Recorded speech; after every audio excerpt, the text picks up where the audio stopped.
Bienvenidos, bienvenidas a este nuevo encuentro, como cada jueves, de Raíces de Sefarad, en el que nos encontramos por alguno de los rincones del mundo sefaradí. Hoy estoy entusiasmadísimo, pues nos metemos en uno de los rincones que normalmente no lo hacemos. Pero antes de ir a lo que tenemos para hoy, saludo a Liliana, ¿cómo estás? Hola Marcelo, hola a todos. Qué alegría estar aquí una semana más, como dice Marcelo, un tema que no habíamos todavía abordado, pero muy contentos de poder hacerlo hoy. Y tenemos que aprovechar, hoy aquí en Argentina se celebra el Día del Maestro, así que mandamos un fuerte abrazo y beso a todos los maestros de aquí y de todo el mundo. Inclusive la invitada que tenemos hoy es maestra también, profesora, así que también vamos a... Día del Profesor es otro día, ¿eh? Es otro día, les saludamos igual, porque se lo merecen totalmente.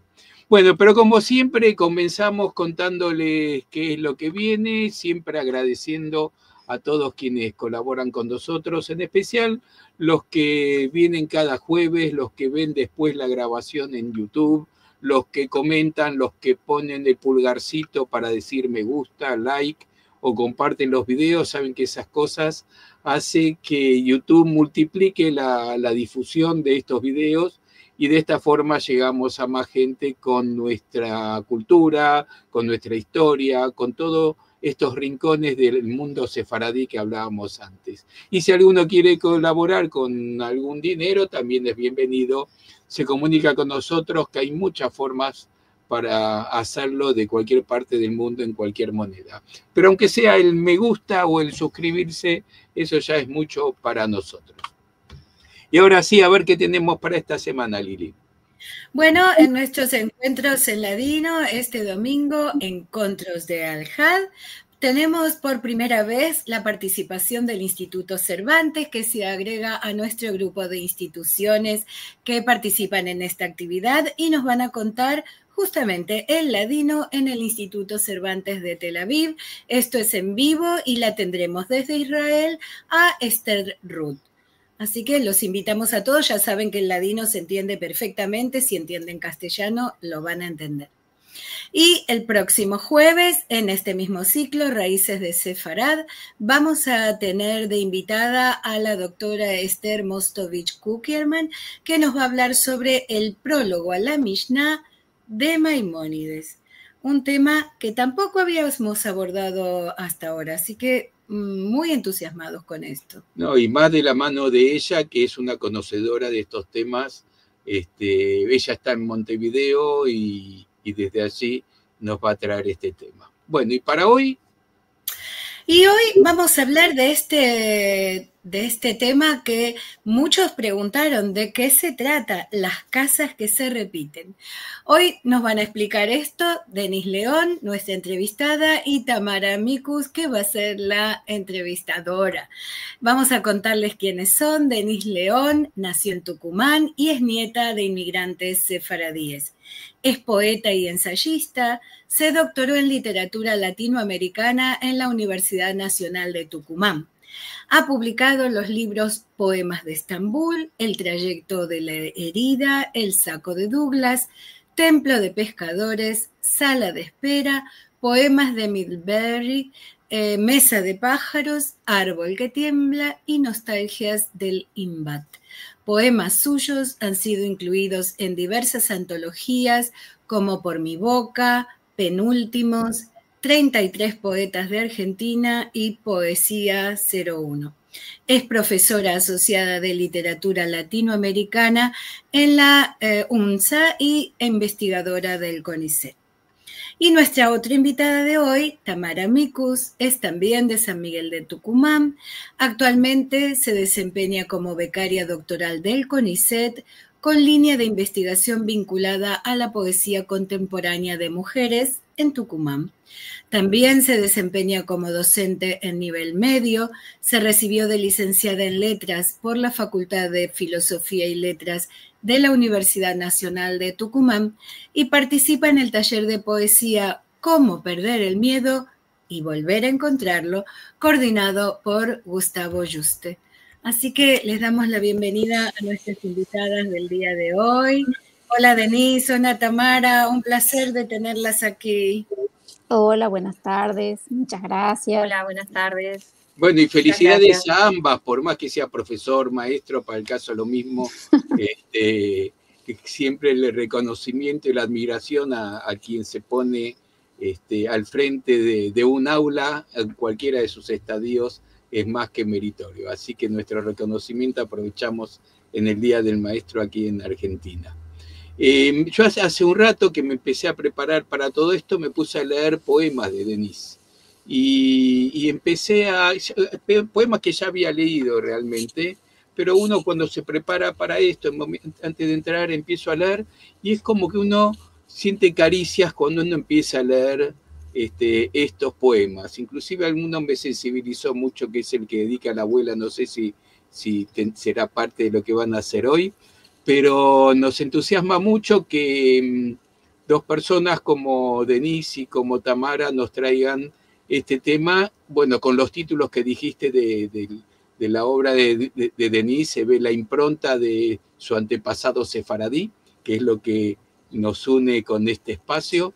Así que Denise, Tamara, las escuchamos, las dejamos, escuchamos y cualquier cosa estamos muy atentos acá a lo que ustedes hagan. Dale, Marcelo, muchas gracias. Muchas gracias, Marcelo, y Liliana también. Bueno, ¿cómo estás, Denise?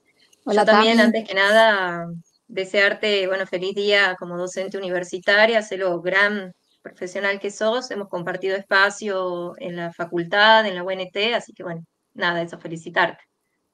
Sí, muchas gracias. También está bueno, ¿no? En este momento que es una profesión que está como tan bastardeada y tan maltratada, recordar y agradecer los maestros que uno ha tenido a lo largo de su vida, ¿no?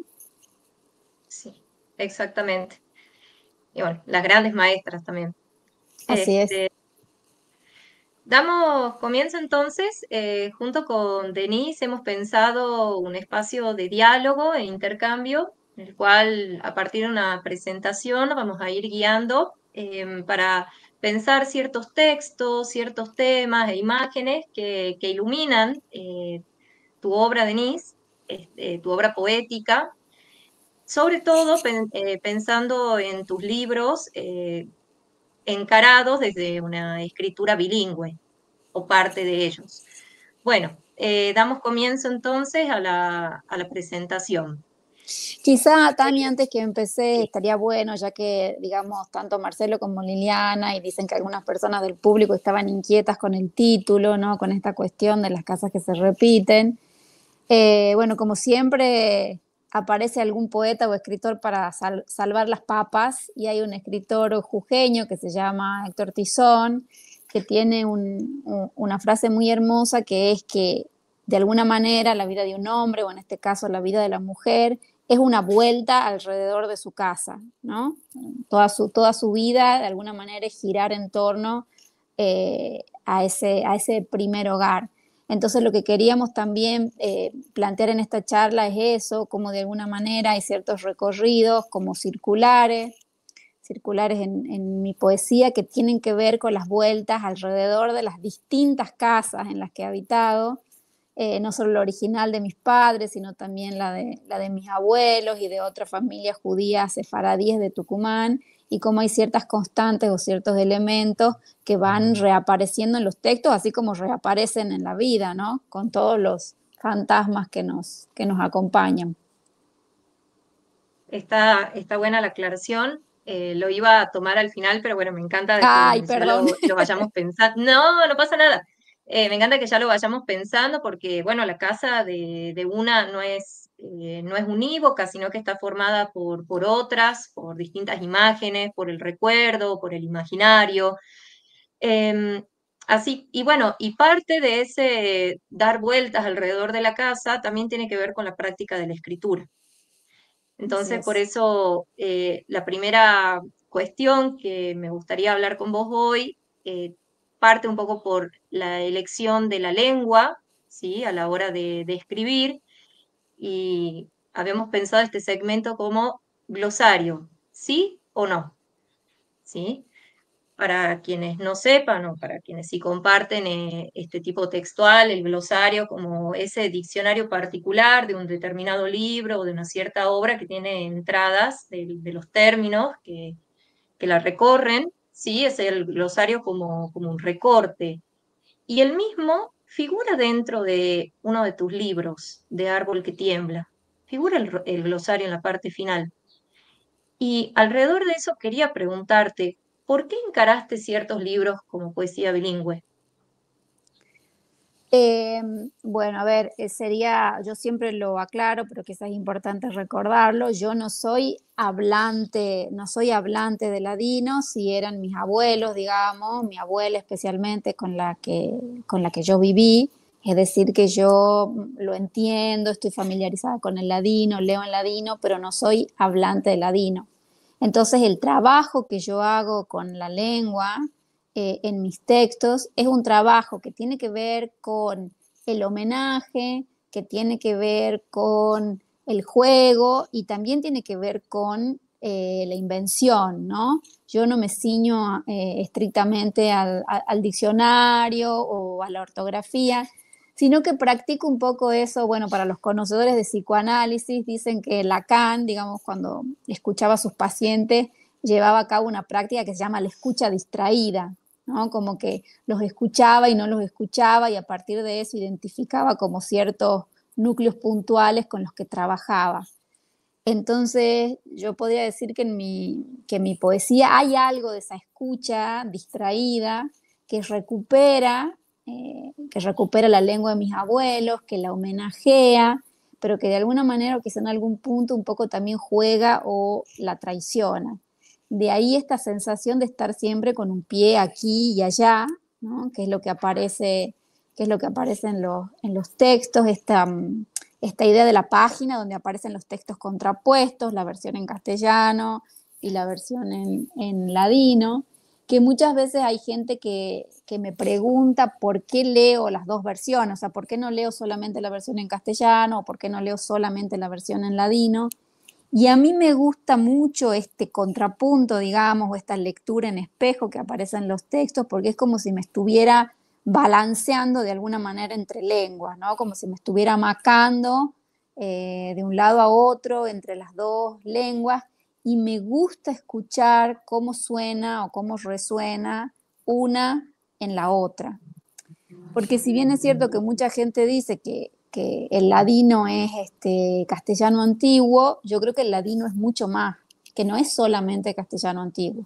Tiene, por supuesto, una cantidad de castellano que es muy importante, pero también tiene elementos, no solo palabras, sino cuestiones gramaticales que tienen que ver con el turco, con el hebreo, con el francés, con el griego, y en realidad no son agregados, es de lo que está hecha la lengua, es lo que es lo que le da su especificidad.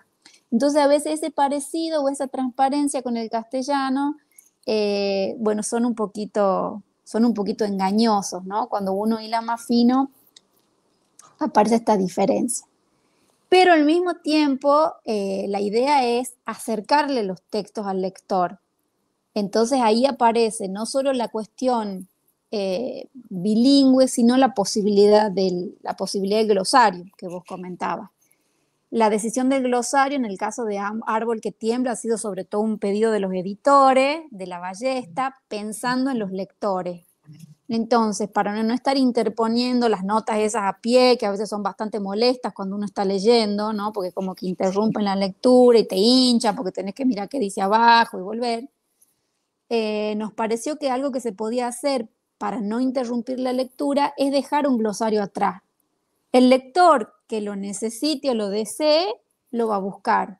Y el lector que no, o sea, que esté cómodo con esas palabras de otra lengua atravesadas en el texto en castellano, va a fluir y no va a necesitar o no va a ir a la parte de atrás del libro. Entonces, es como una posibilidad que le ofrecemos al lector, pero también le dejamos su libertad, un margen de libertad, ¿no? Exacto.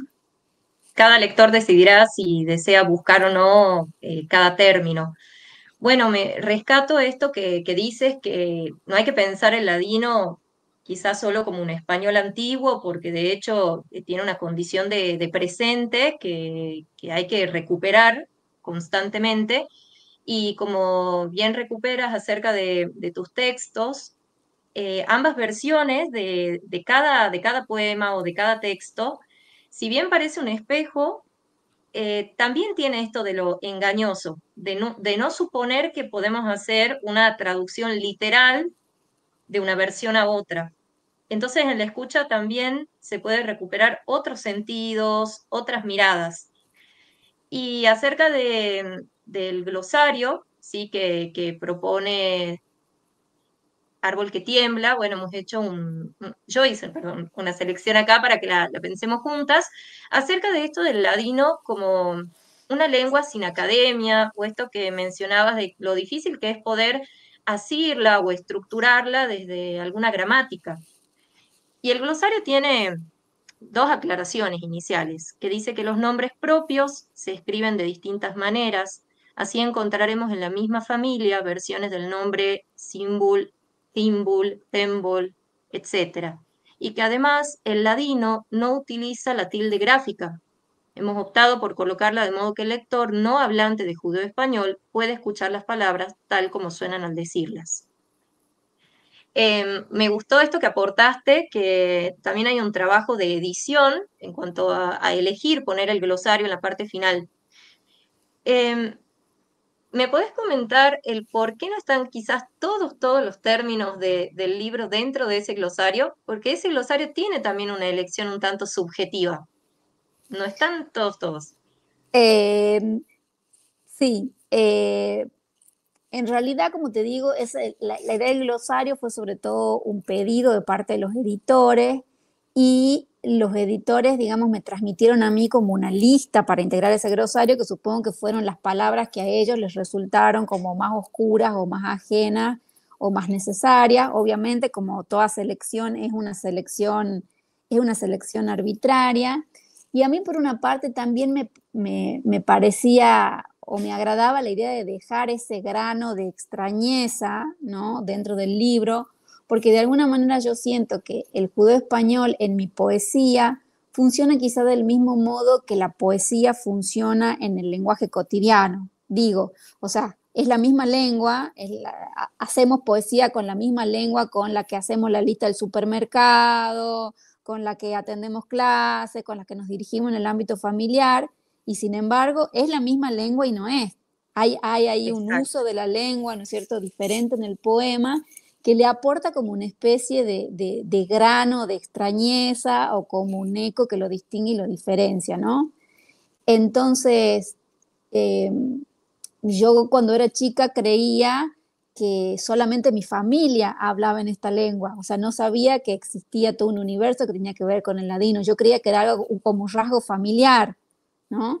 Exacto, claro. Entonces, es algo de esa extrañeza o de esa diferencia, al mismo tiempo tenía que ver con lo propio y con lo único de mi familia. Entonces, me interesaba dejar algo de eso, algo de esa impronta en el texto.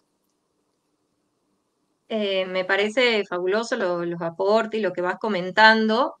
Aparte, quiero mencionar que en el glosario no solo capaz hay términos cotidianos del mundo escrito en judeo-español o las costumbres, sino que bueno, está esta mención de los nombres propios, también de traducciones, ¿sí?, de una carta que figura dentro del libro. Entonces, vinculado a eso, quisiera pasar a la siguiente diapositiva y mostrar esta carta postal y lo particular de su escritura. ¿Nos querés comentar de dónde Sí, viene, claro. quién la ha escrito? Sí, claro.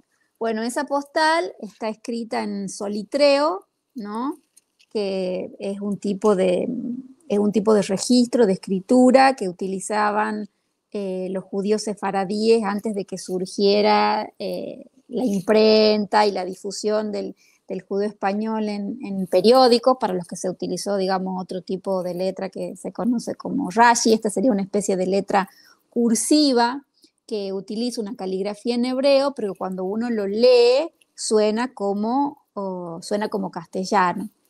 Y esta postal tiene un reverso, que hay una foto de mi abuela disfrazada de Caperucita Roja, Bueno, lamentablemente no tenemos acá a la mano la imagen, pero está esta foto de mi abuela y del otro lado está este texto.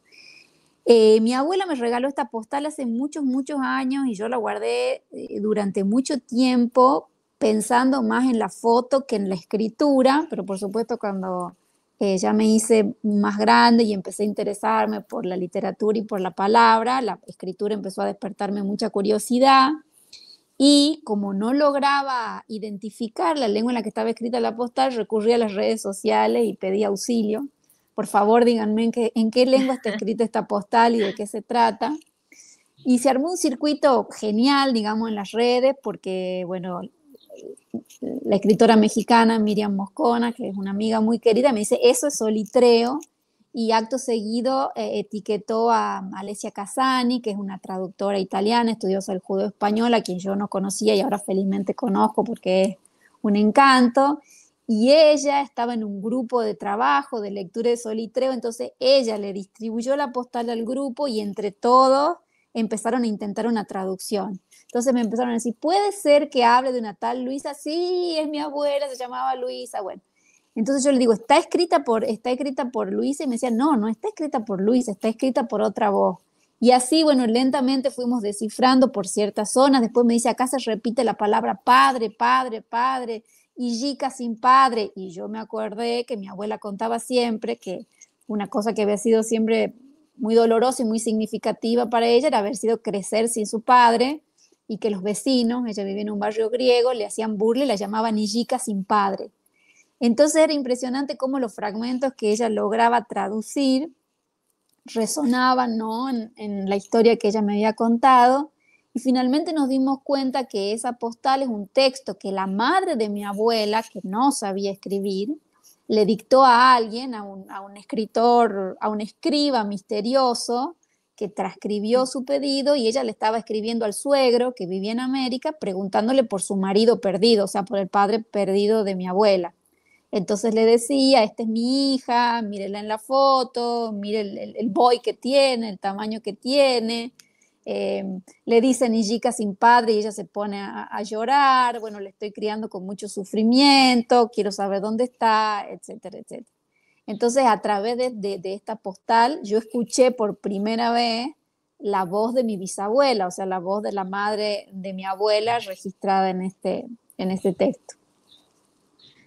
Qué fuerte la historia que cuentas de estas mujeres en espera. En mi caso, la pude recuperar por medio de la lectura, bueno, de tu poesía. La primera vez que leo sobre esto es a través del Saco de Douglas. Y ahí me empezó a interesar esta imagen de Luisa y de su madre y qué es lo que había pasado. O sea, la verdad que hay historias detrás de historias. De esta carta postal me llama mucho la atención la materialidad de la escritura, pero que también como esa materialidad permite también oír, escuchar, y como vos bien mencionas, poder escuchar de alguna manera a tu bisabuela a través de la letra de otro. Así que la verdad, muy fuerte y gracias por querer compartir un recuerdo familiar. Si quieres podemos continuar Sí, con la claro. presentación. Ya que hemos mencionado, bueno, la figura de estas mujeres tan importantes para vos y tener que hablar de, no solo de la gran historia, ¿sí? Si podemos decirlo así, a la historia sefardí, sino las pequeñas historias que se cuentan en ella. Hay algo que quería preguntar acerca de las tradiciones. ¿Qué vínculos tuvo la mujer con los textos sagrados en la tradición sefardí?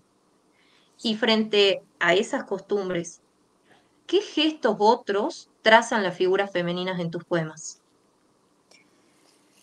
Bueno, no solamente dentro de la cultura sefaradí, sino dentro de la cultura judía en general, podríamos decir, como en otras culturas del mundo antiguo, del mundo occidental, las mujeres no tenían, o no estaba bien visto que las mujeres tuvieran acceso a los libros o al universo que tiene que ver con lo religioso.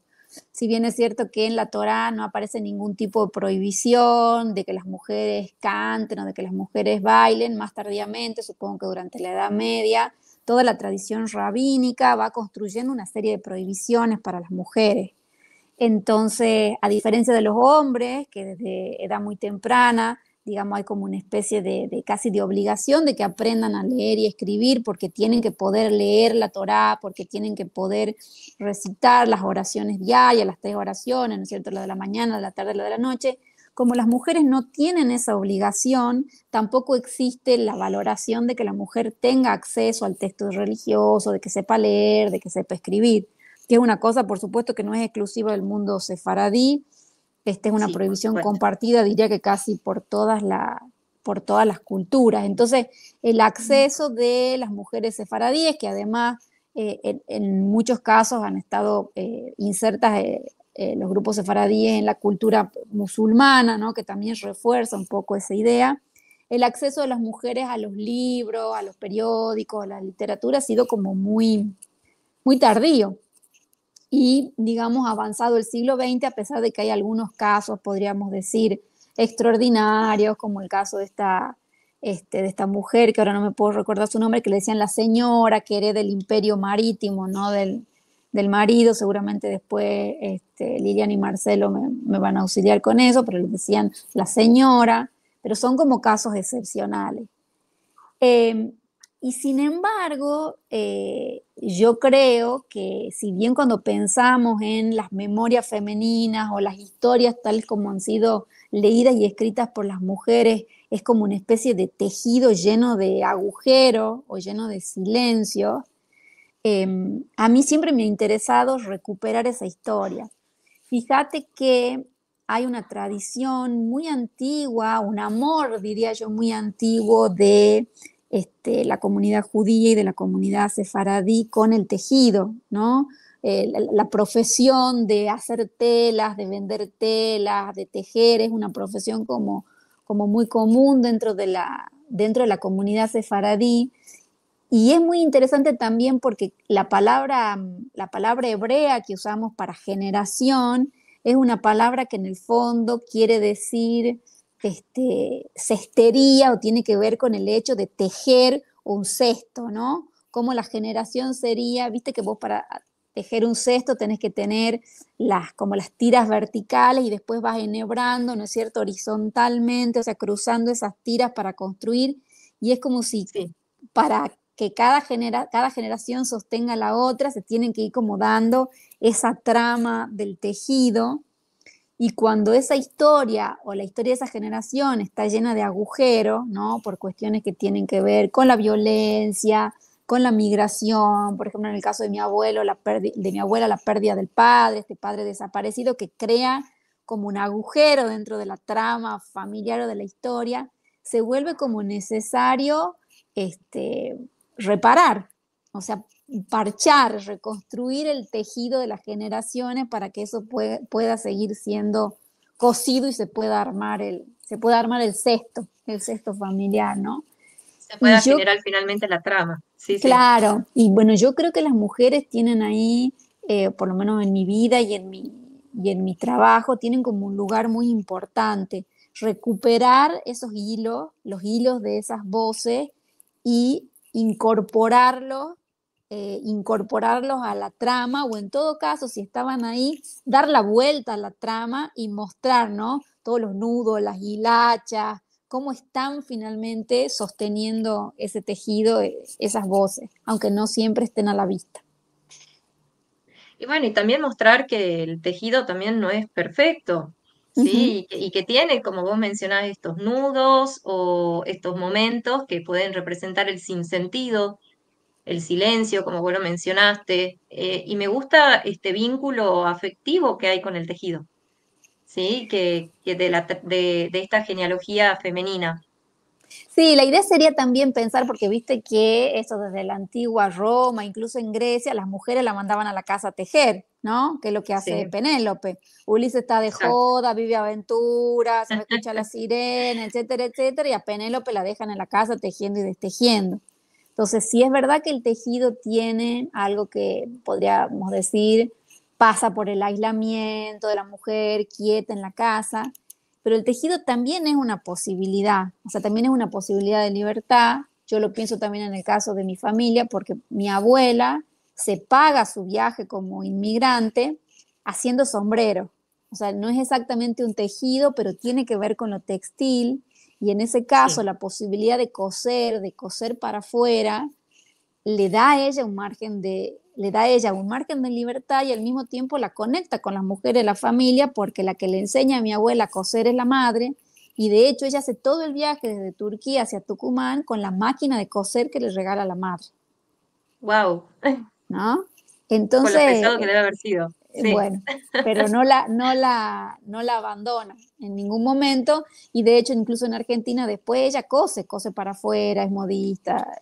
Entonces, pensar también la cuestión de la costura y el tejido, no solo como encierro, sino también como posibilidad y herramienta de expresión para las mujeres, ¿no? Bueno, ya que has mencionado también la figura de Penélope, ya vamos a ampliar mejor la presentación para que podamos leer. Pienso también el tejido, la mortaja de Penélope como un gesto político, ¿sí? Como una toma Ujú. de posición también ante la vida. Y esta selección, he puesto en las diapositivas ambas versiones, en ladino y en español, de Shema Israel, Ajá, del saco de como Douglas, sí, del saco de Douglas, bajo la voz ahí en ese caso ficcionalizada de Luisa. sí. Si quieres lo leemos y lo comentamos acerca de Bueno, este gesto. dale. Estoy buscándolo acá en el libro porque a mí me cuesta ver en la pantalla, que estoy desde el celular.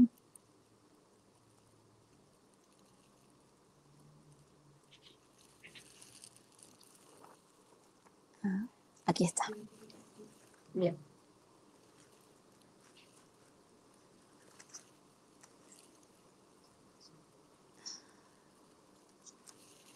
¿Lo leemos? ¿Querés que lo leamos en ladino y en castellano o solamente en ladino? No sé qué opinas.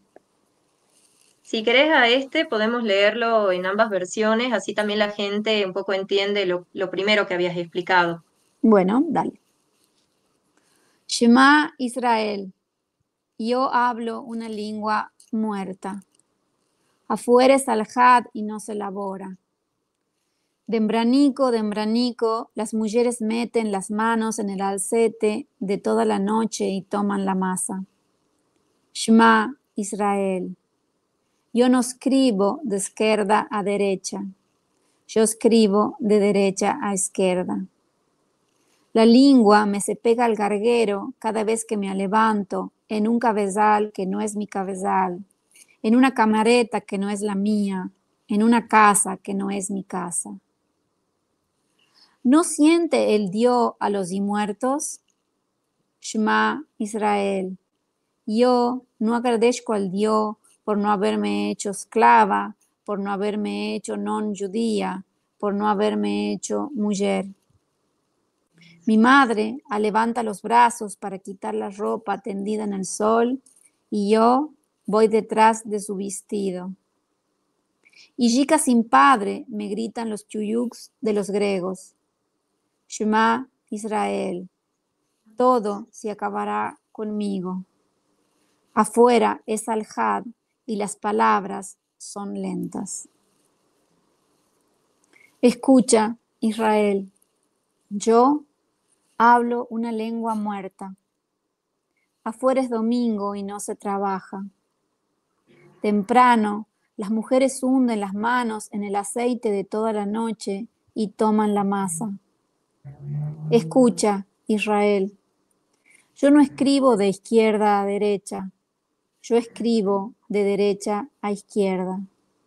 La lengua se me pega a la garganta cada vez que me despierto en una cama que no es mi cama, en una habitación que no es la mía, en una casa que no es mi casa. ¿No escucha Dios a los muertos? Escucha, Israel. Yo no agradezco a Dios por no haberme hecho esclava, por no haberme hecho no judía, por no haberme hecho mujer. Mi madre levanta los brazos para quitar la ropa tendida al sol y yo voy detrás de su pollera. Hijita sin padre, me gritan los hijos de los griegos. Escucha, Israel, todo se acabará conmigo.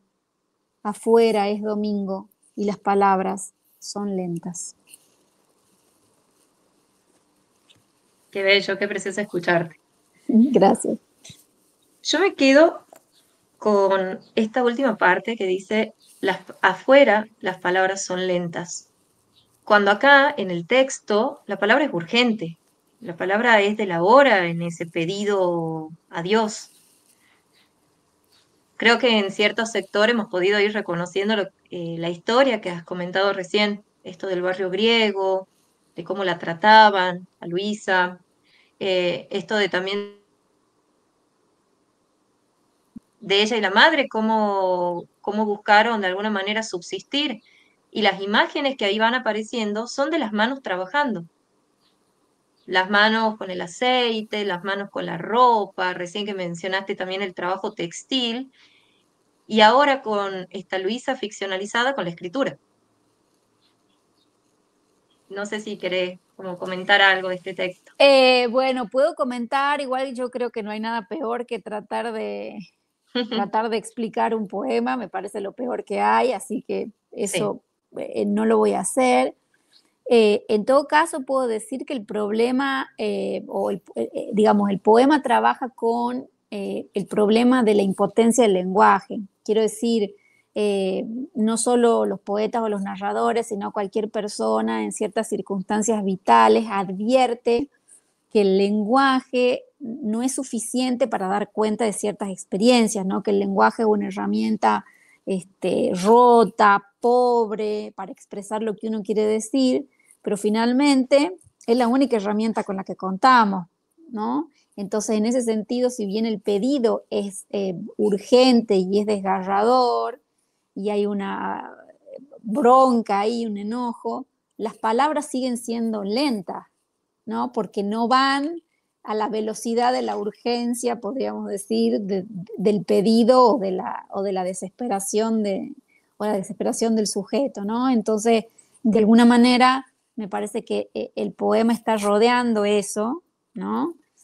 Está mencionando eso, y también esta problemática que aparece en muchos textos, que aparece en los poemas de Clarice Nikolsky, que es una poeta que yo, bueno, admiro muchísimo, he leído con mucho placer, o de Marcel Cohen, que tiene que ver con esto que en la lingüística se conoce como los hablantes vestigiales, o sea, los sujetos hablantes de una lengua que se siente o que se sabe en peligro de desaparición, donde no hay la posibilidad de transmitirla como a otras generaciones. Esto es sentirse el último que sabe, el último que habla, el último que entiende, de ser de alguna manera como una especie de envase con fecha de caducidad, no solo de una lengua, sino de una cultura y de una manera de ver el mundo. Entonces creo que de alguna manera el poema está como rodeando, podríamos decir, todas esas cuestiones. Me encanta que recuperemos que el gesto es rodear, no comprender en su totalidad, que vayamos reconociendo esos gestos. Y si ya de por sí una lengua es limitada como el ser humano, imagínate en esta condición que mencionas de casi desaparición de la misma, que se encuentra en peligro. Muy, muy interesante. Podemos seguir hablando sobre esto, sobre este texto, pero podemos pasar e iluminar otras zonas que igual van a tener vinculación. Sigamos con esto de las historias de las mujeres. Sigamos hilando, ahora como un poquito más amplio, más allá de la historia familiar. Hace poco me comentaste que, bueno, todavía está en carácter de inédito, pero va a salir un nuevo libro tuyo llamado La Darsanit, que ha sido premiado por el Fondo Nacional de las Artes aquí en Argentina. Y bueno, primero te agradezco que me lo hayas compartido, como para poder dialogarlo junto con vos. Y hay entre las aclaraciones primeras del borrador, si se puede, ¿verdad? A pesar de lo inédito, comentar que dice, carta a los sabios. Queridos sabios, las listas y los preceptos son buenos, pero no impiden que las cosas existan. ¿Qué cosas igual toman su curso? ¿Qué cosas igual van a aparecer a pesar de los límites, ¿verdad? Las costumbres, los mandatos. Y bueno, yo espero que muchas. Espero que muchas. En realidad, bueno, contar también que la Darsanit se inspira de alguna manera en un personaje que existió, que es Esther Morgués Algranti, ¿no?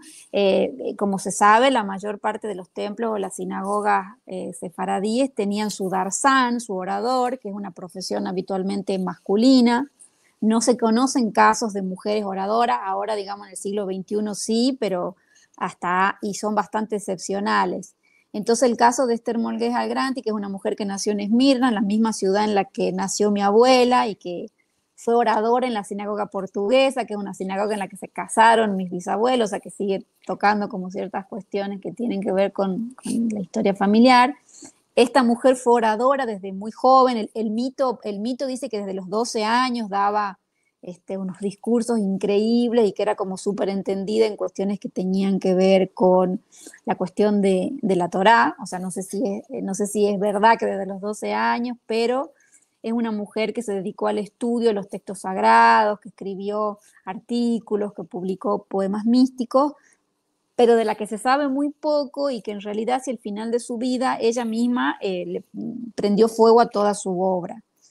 Entonces, en la Darsanit lo que me interesó a mí fue imaginarme o tratar de imaginarme o tratar de rodear o de reconstruir la mirada de esta mujer, ¿no? Entonces, por supuesto, los textos son ficticios, pero basados en la existencia o en el conocimiento de que esta mujer, vivió, predicó y ocupó un oficio que no es tradicionalmente femenino dentro del mundo sefaradí.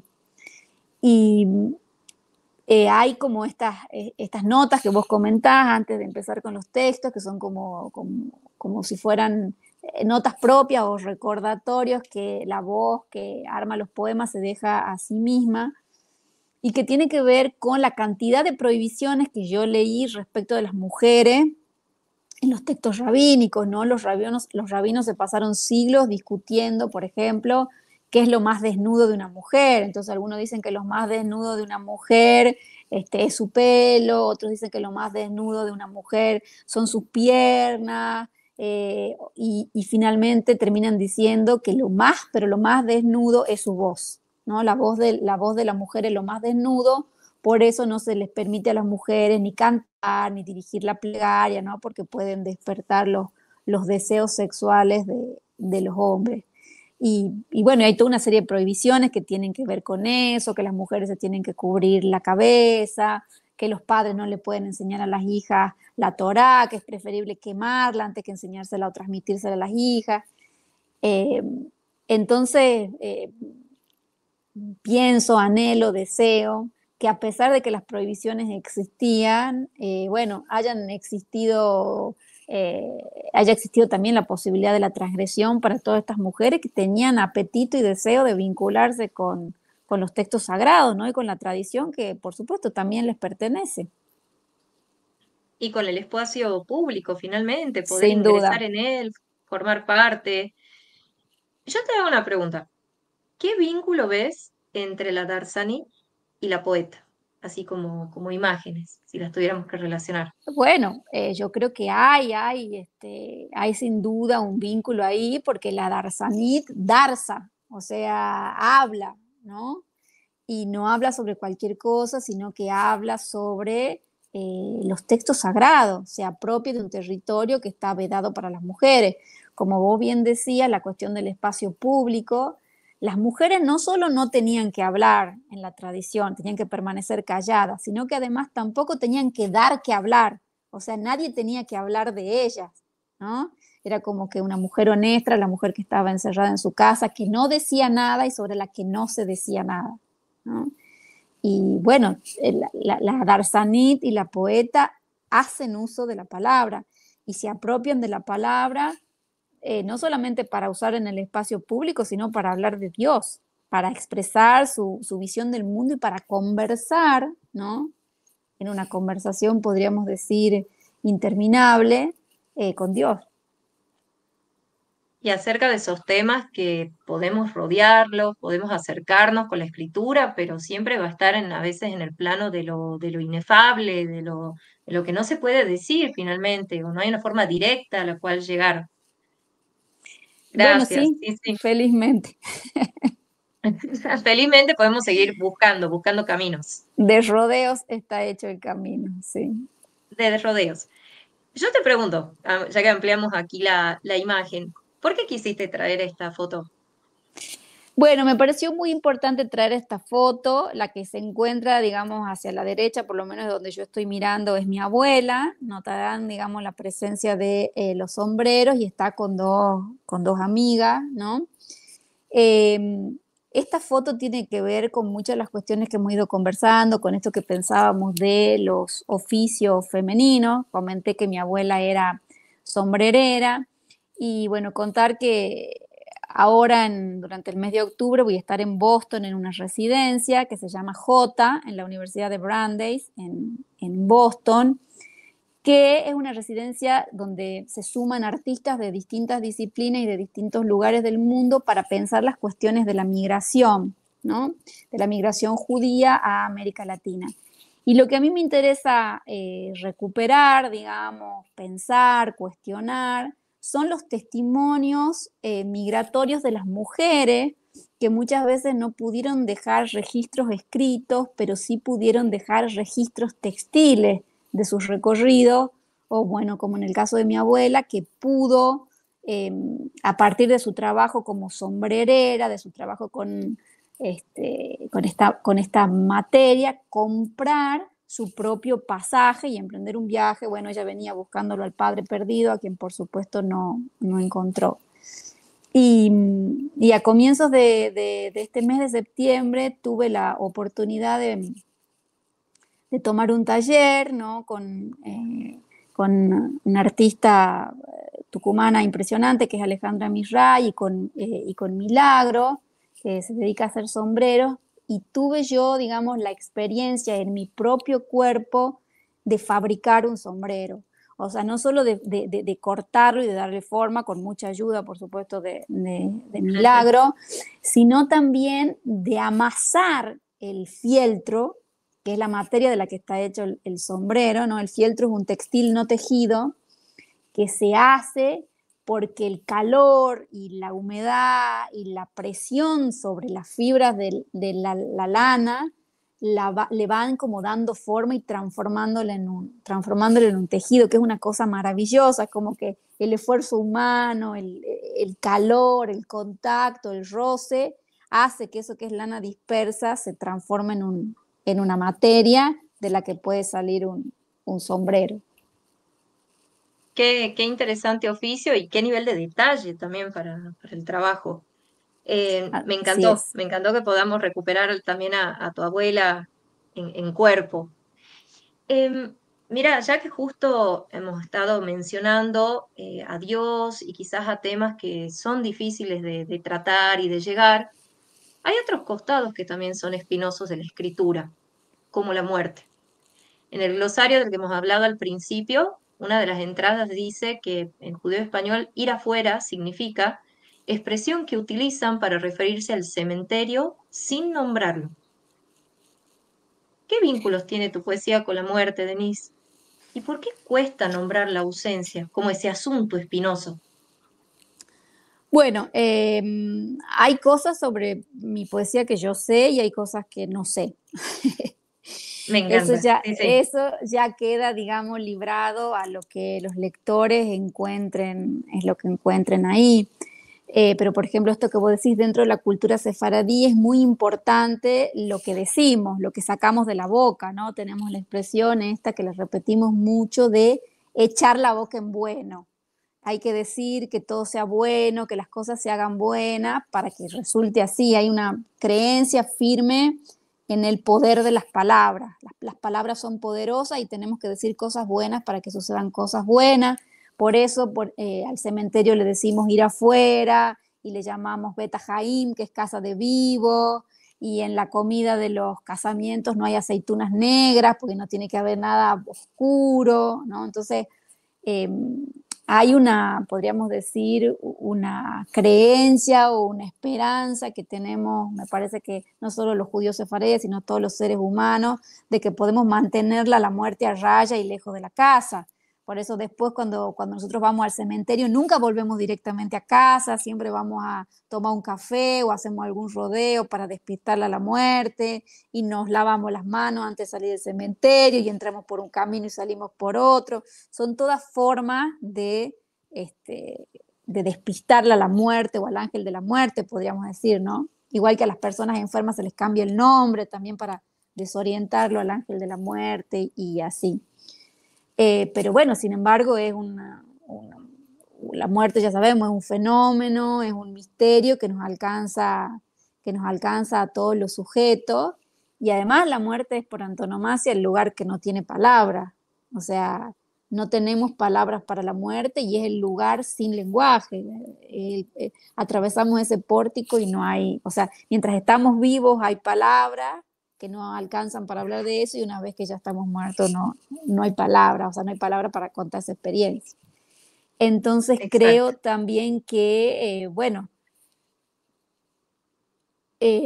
mi poesía, y capaz con esto estoy acá yo mirando la hora, quizás con esto podríamos cerrar, trabaja con esa impotencia, ¿no? Que es un poco lo que hace la poesía. La poesía rodea y rodea ciertos centros que son como incandescentes, ciertos problemas, ciertos misterios, ciertas cuestiones, ¿no? Pero siempre plantea un acercamiento que de alguna manera nunca es literal. Siempre como desde quizás desde una mirada oblicua, ¿verdad? Pero no llegar directamente. Ponernos el sombrero también, ¿por qué no? ¿Por qué Para no? despistar a la muerte. Así es. Sí, me gustaría preguntarle a Marcelo cómo estamos de tiempo. Podemos seguir hablando Y mucho más. estamos medio justitos, ya para ir terminando, una más podemos hacer. Ujú. ¿Podemos hacer una más? Sí. Denise, ¿quisieras leer o quisieras que hagamos como otra pregunta? Quizás podríamos Teníamos, leer algún texto para ujú, cerrar, sí, si te parece también. este es de Muerte que no manque, León Bien, Saúl. bien. Lo ponemos en pantalla para que, bueno, nos puedan ir siguiendo. Dale, yo de paso lo voy buscando y bueno, vamos contando que de muerte que no manque es una expresión también que usamos nosotros los sefaradíes, de muy difícil traducción, pero que tiene que ver con esto que estábamos hablando recién, ¿no? Que las personas que están ausentes cuando hacemos una reunión, cuando nos juntamos, no estén ausentes porque ya no están, sino porque sencillamente han tenido alguna dificultad y no han podido asistir, ¿no? Y sin embargo, todos los textos que conforman de muerte que no manque son como epitafios para los muertos que están enterrados en el cementerio judío el cementerio judío de Tucumán, y que de alguna manera van contando, podríamos decir, la historia de la ciudad o de este pueblo que es Tucumán, a partir de las vidas de estos sujetos. Lo leo en judeo-español y después lo leemos en castellano, si te parece, Tami. Sí, sí, por favor. De muerte que no manque, León Saúl. Este es León Saúl, empecillo y fin del viaje. Escapado del Ashker turco, tomó un barco que era el último y se fizo, flor de venganza y promesa. Lejos de la estampa de la boda, probó otros frutos, otras fiebres. Le envió a la esposa una sola letra sin aderezo. Roga por mí. Ninguno sabe ande la muerte le puso el chapeo. León Saúl ha pagado su precio, y ande sea que durma, la hierba es solo hierba. Este es León Saúl, comienzo y fin del viaje. Huyendo del ejército turco, tomó un barco que era el último y se hizo flor de venganza y promesa. Lejos de la foto de la boda, probó otros frutos, otras fiebres. Le mandó a la esposa una única carta sin remitente. Ruega por mí. Nadie sabe dónde la muerte le puso el sombrero. León Saúl ha pagado su precio, y donde sea que duerma, la hierba es solo hierba. Otra vez la mención del sombrero y del chapó. Uh-huh. Muchas gracias, Denise. No, gracias a vos también. Hermoso, hermoso poder dialogar con vos.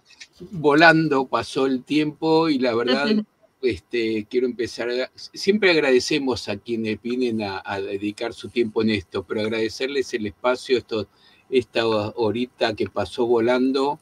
Yo lo dije al principio que era un mimo y hay algo de eso, estas caricias de escuchar esta noble escritura tuya, Denise, y tan bien llevada por vos también, que estuvo realmente fabuloso. Así que gracias por estos momentos tan lindos. Ahora tenemos algunos comentarios también. La verdad fue hermoso y da lástima que pasó tan rápido, pero bueno. Bueno, un poco la manera de entusiasmar para que conozcan más la escritura de Denise, que es tan valiosa para nosotros, porque parece que le pusiera voz a lo que uno siente sobre los que quedaron, la familia que quedó en Turquía o en algunos otros lugares, los que lograron llegar hasta América o hasta nuestras tierras en Argentina. Y creo que es todas esas incógnitas que tenemos entre lo que no nos contaron y lo que no preguntamos, ¿no? Porque también está esto otro, no nos contaron, pero nosotros hasta tarde no tuvimos el pensamiento de preguntar para conocer un poco más. Y verdaderamente son muy emocionantes, ponen palabras a lo que creo que tenemos en común muchos de los que tenemos padres, abuelos inmigrantes y parte de la familia que fue a otros lugares y que no supimos más de ellos. No es como ahora que podemos a lo mejor encontrar un registro, ubicarlos, preguntar. En aquellos tiempos, si la carta no venía, no sabíamos en qué lugar se encontraban y se perdían para siempre. ¿Cuánto daríamos por tener a nuestros abuelos a mano ahora para hacer todas esas preguntas que no hicimos, ¿no? Y quiero rescatar sobre todo que la mirada que tal vez falta mucho, la mirada de Denise puesta en las mujeres, en lo que las mujeres tienen para contar, tienen esas historias que son bastante peculiares porque no es de la mayoría de las mujeres, algunas pocas y selectas con un carácter más fuerte o con una decisión más firme que pudieron salir adelante a pesar de que los hombres se iban, en este caso último como en la poesía, se iban huyendo de un ejército cruel que para los judíos en Turquía en aquellos tiempos era un ejército que no tenía, una práctica que no tenía fin, mientras hubiera una guerra tenían que estar ahí y volver en todos los casos al frente, y quedaban las mujeres solas muchas veces sin ninguna asistencia, y algunas recurrían a sus padres o sus parientes y otras tuvieron ese ánimo y esa fuerza de seguir adelante, de tratar de ir a buscar. ¿No? A propósito, Gracia Nací era la mujer. Eso, Gracia Nací, gracias. Méndez. Bueno, hay algunos comentarios, tenemos una visita muy importante con el tema del ladino también, que precisamente es la primera que nos comentó acá. Lili, ¿querés leer vos? Claro, Rachel Amado Bornik, una gran amiga, gracias por estar aquí. Un grande abrazo a Denise. Yo también le mando un enorme abrazo. Alar Carciente, buenas tardes desde Caracas. Rachel que dice, qué buena explicación que dates del ladino, Denise. Y son palabras mayores. Mayores, palabras Sí, mayores, sí, me sí, sí. siento muy honrada. Es, Sí. Y es como para que, Tamara, es como que Maradona te diga que jugás bien a la pelota. Algo así, algo así. y para Tamara no podía faltar, tus preguntas y comentarios están maravillosos. Muy bien. Muchísimas gracias, de verdad. Aquí Bueno, nos hace justo acordar decía, Rachel sobre el nombre de Doña Gracia, Everardo Treviño Garza, saludos desde Monterrey, en México. Wow. Y Rachel que nos vuelve a comentar, qué grande placer sentir esta interesante conversación y sentir las poesías de Denise de su boca. hoy medio que hicimos una importación de los encontros de Al-Had, que trajimos el ladino para este lado. Bernard Miller desde Londres, gracias por haber compartido esta experiencia inspirada con nosotros. Y no hay preguntas, pero yo tengo una pregunta, y me llamó la atención en el Shema, que siempre dijiste poema y se lee como un poema, pero lo escribiste en prosa. A ver. Eso. Sí, podríamos decir, si vos lo quisieras, digamos, ubicar genéricamente, quizá podrías hablar de una prosa poética, ¿no? De alguna manera es como que ya en el siglo XX se empiezan como a cruzar los géneros y no todo lo que está escrito en verso es poema y todo lo que está escrito en prosa es no poema, ¿no? Hay un cruce ahí, y lo que tienen estos textos que podrían haber estado escritos en verso, también podrían haber estado escritos en verso, pero la opción de la prosa tiene que ver con el hecho de que eran como, no sé si también te has fijado, empiezan con letras minúsculas, como que no se sabe dónde empiezan y dónde terminan, si son fragmentos de un único monólogo, es un poco como una especie de fluir de la conciencia, ¿no? Y bueno, y entonces por eso tienen esa forma, pero yo los he pensado siempre como poemas. De todas maneras, como dije antes, los textos son ya de los lectores, ya no me pertenecen, entonces... Sí, además ese justamente el del Shema es que cuando uno lo lee le pone una cadencia de poema, ¿no? Sí. Aunque no quiera, te lleva el texto a leerlo de esa manera. Claudia Awad, que dice, muy interesante, totalmente identificada, hermoso el poeta, llegué tarde pero disfruté el poema, gracias Tami. Bueno, por supuesto, esto lo pueden ver en el canal de YouTube, queda la grabación esta, que la verdad que está bueno para cuando uno quiere relajarse un poco, escuchar nuevamente, porque además no solo el contenido, que es donde en general es tan importante, sino la forma que lo hicieron ha sido muy, muy, muy relajante, muy satisfactoria. Gracias. Bueno, sí, seguro que no podríamos tener mejor entrevistadora que Tami. La verdad. Muchísimas gracias. Excelente, excelente. Realmente. Gracias, Denise, por haberme invitado, de verdad. Muchas gracias. A las dos, muchísimas gracias. Claro. Denise, tenés que practicar bien el ladino para hacer una en los encuentros totales, que ahí es obligatorio el ladino, aunque lo tengas que escribir, pero ya vamos a hablar de eso. Porque es una bueno. Que el mundo ladino hablante se pierda esta oportunidad. Y como dijiste, los textos ya son de la gente y bueno, aprovechemos y que llegue también a esta gente. Acá Rachel dice, va a poner un enlace en Ladino Comunidad, por supuesto, ahí ya vamos a empezar a ponerlos por ahí. Y bueno, invitarlos a comprar los libros, por supuesto. Ayudemos a los escritores, ayudemos, además, dos personas que son investigadoras del CONICET. El CONICET es un área de investigación de ciencia y técnica de aquí de Argentina, que está muy golpeado en estos tiempos, muy golpeado. Así que desde acá hacemos fuerza para que dejen de golpear las áreas de investigación en cualquiera de sus formas, que tengan el apoyo que tiene que tener y más también.